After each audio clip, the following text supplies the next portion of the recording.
Hello everyone, welcome back to my channel. If you're new here, my name is Robin. I'm a certified developmental editor and book coach, as well as an author. And I help writers who seek to write a book find time in their busy schedule to write now with joy and ease. Today I will be making a video. This is the first video in a three-part series about the harsh truths of writing online as a business. So in other words, writing online and making money while doing so. This video was inspired by the 365-day Medium challenge, which I also made a video of. I will link that up here and also down in the description below if you're interested in learning about my experience publishing every single day for an entire year on medium.com. But of course, being an author means a lot of writing. So this post is kind of inspired by both of those. Whether you're a fiction writer or a nonfiction writer, or you write articles or blog posts, you might relate to some of these points. So without any further ado, let's get into the video. So harsh truth number one, which might not necessarily be that harsh of a truth, but it's just the fact that you're never done learning. There will always be more to learn about any specific topic. Even if you're a master in a field and you think you know a lot already, there's always more to learn. Many fields are also constantly being updated and new things published, especially if you're in some sort of tech field or if you're writing about tech. In the past, I've often approached courses like, I'll do this, and once I'm done learning, then I never have to learn again and I can get started and be an expert. But that just doesn't work because there's always something to learn, and the industry in any field is often changing. So what works now for me is balancing the learning and the putting out of information.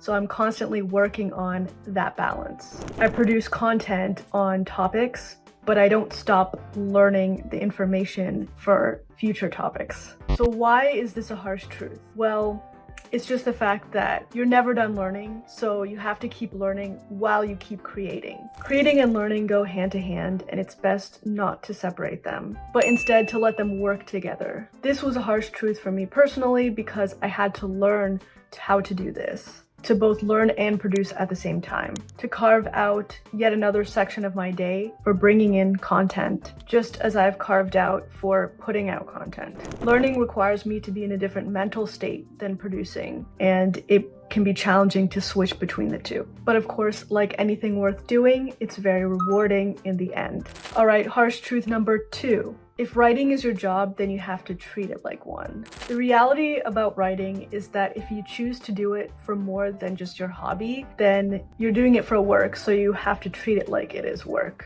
This means not only considering yourself, but also your readers. Because writing a book or any kind of post involves two sides. It involves you as the writer who's creating it, and it involves the reader or the viewer who is taking in the information. If you're writing just for yourself, then that's one thing. That's more like you're doing it as a hobby, or it's a journal or some diary or something like that. But if you're looking to be paid for your writing, then you could think of your writing as a product. Someone needs to find value in your product and then purchase that product in order for you to make money off that product. Writing is no different.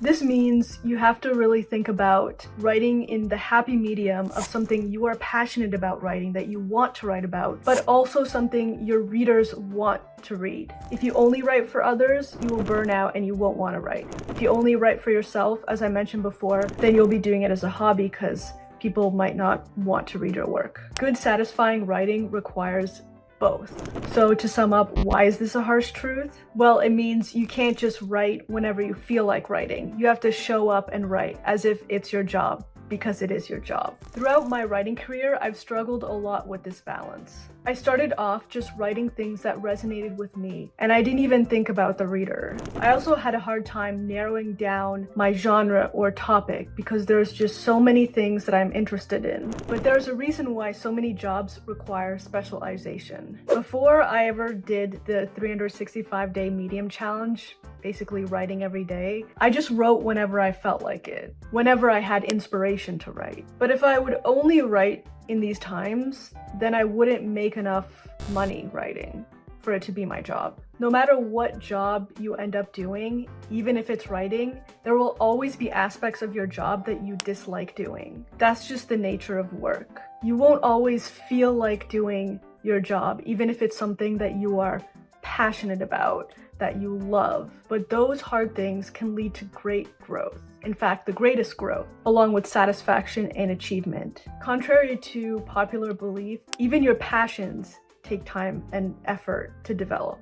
All right, harsh truth number 3. Exceptional writing requires both great ideas and the ability to execute them. There are people who have great ideas and they excel at brainstorming or generating new ideas. And then there are also people who have the no-nonsense ability to just hunker down and get the job done. Maybe you do both, but there is a lot more that goes into writing than just pushing out your ideas onto the page. Writing is a form of communication, though indirect. And just like with verbal communication, how you communicate your written ideas also make a difference. There's more than one skill set required to writing anything that any other person other than yourself will see and will want to read. I talk about this in more detail in another video that I will link down in the description below and somewhere up here as well, where I talk about the importance of psychology in writing. And this goes for any kind of writing, whether you're writing fiction or nonfiction. Good ideas are very important, but communicating them effectively is just as important, if not more important.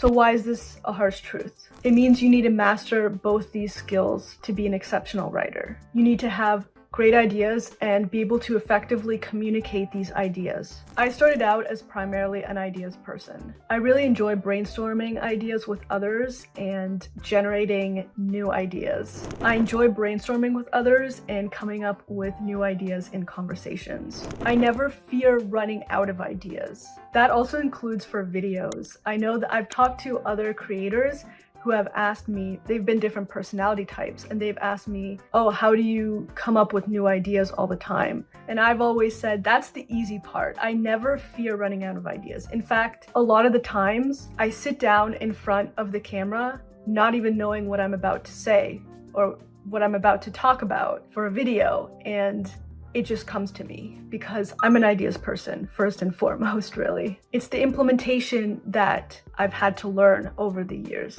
And for writing, this includes sitting down at the desk, getting the ideas out and onto the page. Getting feedback often helps, but learning the psychology behind how people take in and process information, as well as knowing what readers want, can be tricky at times. Longer novels are the perfect example of all these skills coming together in a finished product. The premise or idea of a novel, even the summary or outline, is just the first step. When you're actually writing the book, there's also pacing and tension to think about. How to form your sentences to build this tension, and effective storytelling to keep readers engaged. This also includes knowing what details to bring into the story and what details to leave out. And then of course there's also grammar. It's not easy to master all of these skills, but it is rewarding. If you'd like help or guidance along the way, I do offer it, so feel free to check the description down below if you're interested. Next week, I will be going into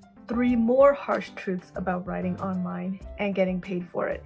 So hit the subscribe button down below if you'd like to be notified when that video comes out, and I will see you in that video or in a future video. Bye for now.